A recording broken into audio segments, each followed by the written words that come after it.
당신의 마음에 무거운 짐이 있습니까? 해결되지 않는 문제가 머릿속을 떠나지 않습니까? 밤마다 걱정이 잠을 빼앗고 있습니까?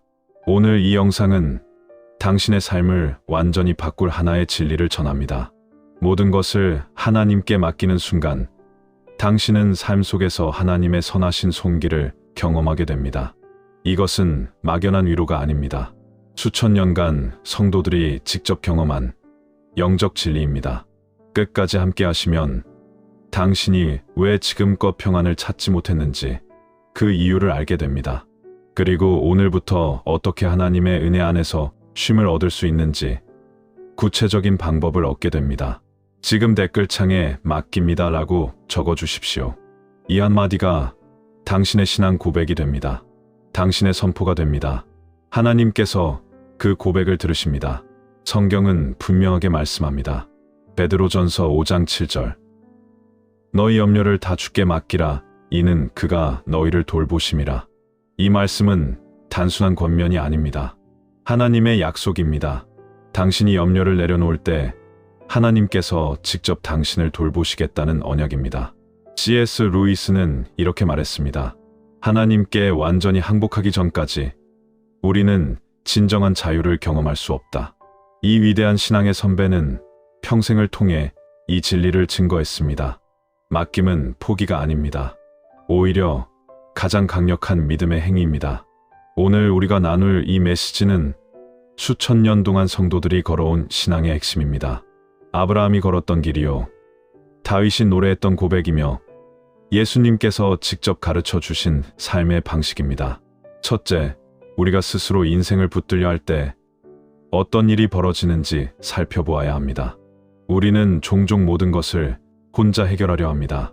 계획을 세우고 통제하고 관리하려 합니다. 이것이 나쁜 것은 아닙니다. 그러나 문제가 있습니다. 우리의 힘에는 한계가 있습니다. 아무리 철저하게 준비해도 예상치 못한 일이 벌어집니다. 아무리 단단하게 붙잡아도 손에서 빠져나가는 것들이 있습니다. 그때 우리는 좌절하고 불안해지고 두려움에 사로잡힙니다. 창세기를 보십시오. 아담과 하와는 하나님의 말씀 대신 자신의 판단을 따랐습니다. 그 결과가 무엇이었습니까? 에덴에서 쫓겨났습니다.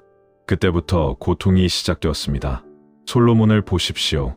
세상의 모든 지혜와 부를 가졌던 왕입니다. 그러나 그가 마지막에 고백한 말이 무엇입니까?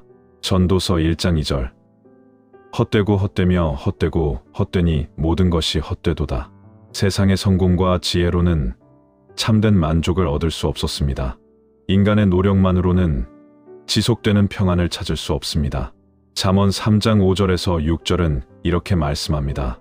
너는 마음을 다하여 여호와를 신뢰하고 내 명철을 의지하지 말라. 너의 모든 길에서 그를 인정하라. 그리하면 내 길을 지도하시리라. 이 말씀이 주는 가르침은 명확합니다. 내 생각을 내려놓으라는 것입니다. 내 계획을 고집하지 말라는 것입니다.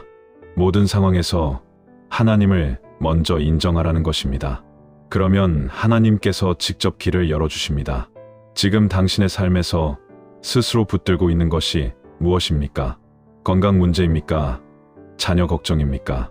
재정적 어려움입니까? 관계의 갈등입니까? 그것을 오늘 내려놓으십시오. 손을 펴고 마음을 열고 주님께 올려드리십시오. 맡긴다는 것은 아무것도 하지 않는다는 뜻이 아닙니다. 결과를 하나님께 위탁한다는 뜻입니다.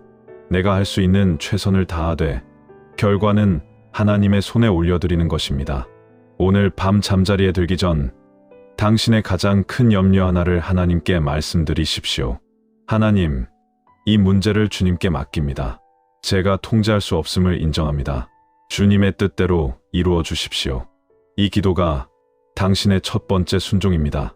둘째, 왜 우리는 하나님의 주권과 능력을 온전히 신뢰하지 못하는지 살펴보아야 합니다. 솔직하게 돌아봅시다. 하나님을 믿는다고 말하면서도 정작 삶의 중요한 결정 앞에서는 불안해합니다. 기도하면서도 마음 한편으로는 의심합니다. 왜 그렇습니까? 우리 안에 내 힘으로 해결하려는 오래된 습관이 있기 때문입니다. 어릴 때부터 우리는 배웠습니다. 스스로 강해져야 한다고. 남에게 의지하면 안 된다고, 내 힘으로 해내야 한다고. 이 가르침이 완전히 틀린 것은 아닙니다. 그러나 이것이 하나님과의 관계에까지 적용될 때 문제가 생깁니다. 하나님 앞에서 우리는 강해질 필요가 없습니다. 하나님 앞에서 우리는 약함을 인정해도 됩니다. 오히려 약함을 인정할 때 하나님의 능력이 임합니다. 고린도후서 12장 9절에서 주님은 바울에게 말씀하셨습니다. 내 은혜가 내게 족하도다. 이는 내 능력이 약한 데서 온전하여짐이라. 놀라운 말씀입니다. 하나님의 능력은 우리가 강할 때가 아니라 약할 때 온전하게 나타납니다. 우리가 붙잡고 있을 때가 아니라 놓을 때 역사하십니다. 베드로를 기억하십니까? 물 위를 걷던 베드로 말입니다. 예수님을 바라볼 때 그는 물 위를 걸었습니다. 그러나 파도를 보는 순간 두려움에 빠졌습니다. 그리고 물에 가라앉기 시작했습니다. 베드로의 실패는 환경을 본 것에 있지 않습니다. 예수님에게서 눈을 뗀 것에 있습니다. 우리도 마찬가지입니다. 문제를 볼 때 두려워지고 상황을 볼 때 불안해집니다. 그러나 하나님을 바라볼 때 담대해지고 신뢰가 회복됩니다. 시편 91편 4절은 이렇게 선포합니다. 그가 너를 그의 깃으로 덮으시리니 내가 그의 날개 아래에 피하리로다. 그의 진실함은 방패와 손방패가 되시나니. 하나님은 당신의 보호자이시며 피난처이시며 방패이십니다. 이 하나님을 신뢰하지 못할 이유가 어디 있습니까? 오늘부터 하루에 한 번씩 하나님의 신실하심을 선포하십시오. 아침에 눈을 뜨자마자 고백하십시오. 하나님은 신실하십니다. 하나님은 선하십니다. 하나님은 능력이 있으십니다. 이 선포가 당신의 믿음을 세웁니다. 말씀을 매일 묵상하십시오. 하루 10분이면 충분합니다. 시편 한 편을 읽고 잠언 한 장을 묵상하십시오. 말씀이 당신의 마음에 뿌리 내릴 때 신뢰는 자연스럽게 자라납니다. 셋째, 하나님께 맡길 때 실제로 어떤 변화가 일어나는지 확인해 봅시다. 가장 먼저 경험하는 것은 평안입니다. 빌립보서 4장 6절에서 7절은 말씀합니다. 아무것도 염려하지 말고 다만 모든 일에 기도와 간구로 너희 구할 것을 감사함으로 하나님께 아뢰라. 그리하면 모든 지각에 뛰어난 하나님의 평강이 그리스도 예수 안에서 너희 마음과 생각을 지키시리라. 염려를 하나님께 아뢰 때 이해할 수 없는 평강이 임합니다. 상황이 바뀌지 않아도 마음이 바뀌고 문제가 해결되지 않아도 두려움이 사라집니다. 이것이 하나님의 평안입니다. 세상이 결코 줄 수 없는 평안입니다. 그 다음으로 경험하는 것은 관계의 회복입니다. 하나님께 삶을 맡긴 사람은 다른 사람들과의 관계에서도 변화를 경험합니다. 집착이 사라지고 통제하려는 욕구가 줄어들고 상대방을 있는 그대로 받아들이게 됩니다. 왜냐하면 그 관계도 하나님께 맡겼기 때문입니다.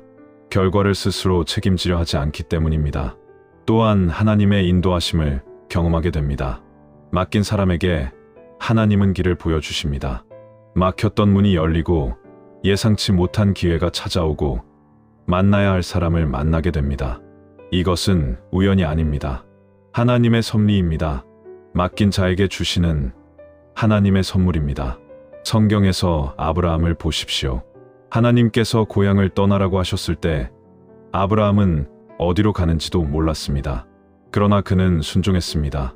자신의 미래를 하나님께 맡겼습니다. 그 결과가 무엇입니까?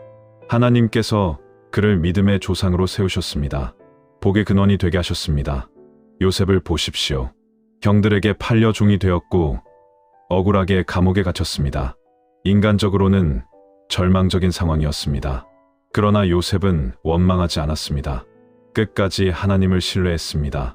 그리고 하나님께서 그를 애굽의 총리로 세우셨습니다. 창세기 50장 20절에서 요셉은 고백합니다. 당신들은 나를 해하려 하였으나 하나님은 그것을 선으로 바꾸사 오늘과 같이 많은 백성의 생명을 구원하게 하시려 하셨나니. 맡기는 삶을 실천하기 위한 구체적인 방법을 드리겠습니다. 매일 아침 하루를 시작하기 전에 오늘 하루를 하나님께 맡기는 기도를 드리십시오. 하나님, 오늘 하루를 주님께 맡깁니다. 제가 만날 사람들, 해야 할 일들, 일어날 모든 상황을 주님의 손에 올려드립니다. 그리고 하루에 한 가지 결정을 하나님께 위탁하십시오. 큰 결정이 아니어도 됩니다. 작은 것부터 시작하십시오. 이 선택을 주님께 맡깁니다. 주님의 뜻대로 인도해 주십시오. 이 습관이 쌓이면 점점 더 큰 영역을 맡기게 됩니다. 잠깐 멈추어야 할 때입니다. 지금 이 영상을 보면서도 마음 한편에 의심이 있지 않습니까? 정말 맡기기만 하면 되는 건가? 아무것도 안 해도 되는 건가? 이 질문에 분명히 답해드리겠습니다. 맡김은 무책임과 다릅니다. 맡김은 게으름의 핑계가 아닙니다. 성경이 말하는 맡김은 최선을 다한 후에 결과를 하나님께 올려드리는 것입니다. 농부가 씨를 뿌리고 물을 주고 돌보는 것은 농부의 몫입니다. 그러나 싹이 나고 열매가 맺히게 하는 것은 하나님의 영역입니다. 우리도 마찬가지입니다. 할 수 있는 일은 합니다. 그러나 결과는 하나님께 맡깁니다. 이것이 참된 맡김입니다. 경고해야 할 것이 있습니다. 맡긴다고 말하면서 실제로는 붙들고 있는 경우가 많습니다. 입으로는 주님께 드립니다라고 하면서 마음으로는 여전히 걱정합니다. 기도 후에도 계속 그 문제를 생각합니다. 이것은 진정한 맡김이 아닙니다. 맡겼으면 놓아야 합니다. 맡겼으면 하나님을 신뢰해야 합니다. 당신이 다시 그 짐을 집어드는 순간 당신은 하나님께 주님, 저는 주님을 믿지 못합니다 라고 말하는 것과 같습니다. 이스라엘 백성을 기억하십시오. 홍해를 건넌 후에도 만나를 먹은 후에도 그들은 계속 불평했습니다. 하나님을 신뢰하지 못했습니다. 그 결과 광야에서 40년을 방황했습니다. 한 세대가 약속의 땅을 밟지 못하고 죽었습니다. 믿지 못함의 결과는 무겁습니다. 오늘 당신은 어떤 선택을 하시겠습니까? 솔로몬의 이야기로 다시 돌아가 봅시다. 솔로몬은 세상에서 가장 지혜로운 왕이었습니다. 부와 명예, 권력을 모두 가졌습니다. 그러나 그는 인생의 끝에서 무엇을 깨달았습니까? 하나님 없이는 모든 것이 헛되다는 것을 알았습니다. 전도서 마지막 장에서 솔로몬은 결론을 내립니다. 일의 결국을 다 들었으니 하나님을 경외하고 그의 명령들을 지킬지어다. 이것이 모든 사람의 본분이니라. 세상의 모든 것을 경험한 후에야 솔로몬은 이 진리를 깨달았습니다. 그러나 당신은 솔로몬처럼 모든 것을 경험할 필요가 없습니다. 오늘, 지금 이 순간 이 진리를 받아들이십시오. 하나님을 경외하십시오. 그분의 손에 삶을 내려놓으십시오. 라자로의 이야기가 있습니다. 마르다와 마리아의 오빠 라자로 말입니다. 라자로가 병들었을 때 자매들은 예수님께 소식을 전했습니다. 그러나 예수님은 즉시 오시지 않았습니다. 이틀을 더 머무셨습니다. 그 사이에 라자로는 죽었습니다. 인간적인 관점에서 이것은 실패처럼 보였습니다. 마르다는 예수님께 말했습니다. 주께서 여기 계셨더라면 내 오라버니가 죽지 아니하였겠나이다. 얼마나 절망스러운 고백입니까? 그러나 예수님은 말씀하셨습니다. 내 오라버니가 다시 살아나리라. 그리고 정말로 라자로는 무덤에서 나왔습니다. 사흘이나 죽어있던 사람이 살아났습니다. 이 이야기가 우리에게 주는 교훈이 무엇입니까? 하나님의 시간은 우리의 시간과 다릅니다. 하나님의 방법은 우리의 기대와 다릅니다. 우리가 너무 늦었다고 생각할 때 하나님은 더 큰 영광을 준비하고 계십니다. 우리가 끝났다고 포기할 때 하나님은 부활을 계획하고 계십니다. 당신의 상황이 아무리 절망적으로 보여도 하나님께는 불가능이 없습니다. 죽은 자도 살리시고 막힌 길도 여시는 하나님이십니다. 이 하나님께 당신의 삶을 올려드리십시오. 지금 댓글창에 당신의 기도 제목을 적어주십시오. 구체적으로 적지 않아도 됩니다. 건강을 위해 기도해 주세요. 혹은 가정을 위해 기도해 주세요. 라고만 적어도 됩니다. 이 영상을 보는 다른 성도들이 당신을 위해 기도할 것입니다. 당신도 다른 분들의 기도 제목을 보며 함께 기도해 주십시오. 이것이 그리스도의 몸 된 교회입니다. 함께 기도하는 공동체입니다. 혼자가 아닙니다. 우리는 함께입니다. 요한복음 15장 4절에서 5절을 보십시오. 예수님은 말씀하셨습니다. 내 안에 거하라. 나도 너희 안에 거하리라. 가지가 포도나무에 붙어 있지 아니하면 스스로 열매를 맺을 수 없음 같이 너희도 내 안에 있지 아니하면 그러하리라. 나는 포도나무요, 너희는 가지라. 그가 내 안에, 내가 그 안에 거하면 사람이 열매를 많이 맺나니 나를 떠나서는 너희가 아무것도 할 수 없음이라. 예수님 안에 거할 때 열매가 맺힙니다. 스스로의 힘으로는 아무것도 할 수 없습니다. 그러나 예수님 안에 거하면 놀라운 열매가 자연스럽게 맺힙니다. 맡김의 비밀이 바로 여기 있습니다. 우리가 주님 안에 거할 때 우리는 이미 맡긴 삶을 살고 있는 것입니다. 기도는 맡김의 가장 구체적인 행위입니다. 기도할 때 우리는 염려를 하나님의 손에 올려놓습니다. 말씀은 우리의 걸음을 비추는 등불입니다. 시편 119편 105절은 말씀합니다. 주의 말씀은 내 발의 등이요 내 길의 빛이니이다. 말씀 없이는 방향을 알 수 없고 기도 없이는 힘을 얻을 수 없습니다. 이 두 가지가 맡김의 삶을 사는 핵심 도구입니다. 매일 말씀을 읽고 매일 기도하십시오. 처음에는 어색하고 익숙하지 않을 수 있습니다. 그러나 계속하십시오. 습관이 될 때까지 반복하십시오. 그 습관이 당신의 삶을 변화시킬 것입니다. 이제 함께 기도하겠습니다. 마음을 모아 따라 고백해 주십시오. 하나님 아버지, 오늘 이 시간 주님 앞에 나옵니다. 지금까지 혼자의 힘으로 살려고 했던 교만을 내려놓습니다. 스스로 모든 것을 해결하려 했던 어리석음을 회개합니다. 오늘 저의 삶을 주님께 맡깁니다. 저의 염려를 주님의 손에 올려드립니다. 저의 미래를 주님께 위탁합니다. 주님, 저를 붙들어 주십시오. 저의 발걸음을 인도해 주십시오. 주님 없이는 아무것도 할 수 없음을 고백합니다. 주님 안에서 모든 것을 할 수 있음을 믿습니다. 이제부터 주님만 의지하겠습니다. 주님만 신뢰하겠습니다. 주님의 뜻대로 살겠습니다. 예수 그리스도의 이름으로 기도합니다. 아멘. 이 기도를 따라 고백하셨다면 댓글에 아멘이라고 적어 주십시오. 당신의 아멘이 믿음의 선포가 됩니다. 하나님께서 당신의 고백을 기억하십니다. 오늘 우리는 하나의 진리를 함께 나누었습니다. 모든 것을 하나님께 맡길 때 우리는 하나님의 선하신 손길을 경험하게 됩니다. 인간의 힘으로는 참된 평안을 찾을 수 없습니다. 그러나 주님께 내려놓을 때 모든 지각에 뛰어난 평강이 임합니다. 믿음은 내려놓는 것입니다. 신뢰는 맡기는 것입니다. 당신이 삶을 하나님의 손에 올려드릴 때 하나님은 그 삶 속에서 반드시 응답하실 것입니다. 이 메시지가 당신의 마음에 와닿았다면 주변에 이 영상을 나누어 주십시오. 지금 힘든 시간을 보내고 있는 가족에게, 걱정 속에 잠 못 이루는 친구에게, 삶의 방향을 잃고 헤매는 동료에게 이 영상을 전해 주십시오. 당신의 작은 나눔이 누군가의 삶을 변화시킬 수 있습니다. 이것이 복음을 전하는 일입니다. 이것이 사랑을 실천하는 방법입니다. 구독 버튼을 눌러주시고 알림 설정을 해주십시오.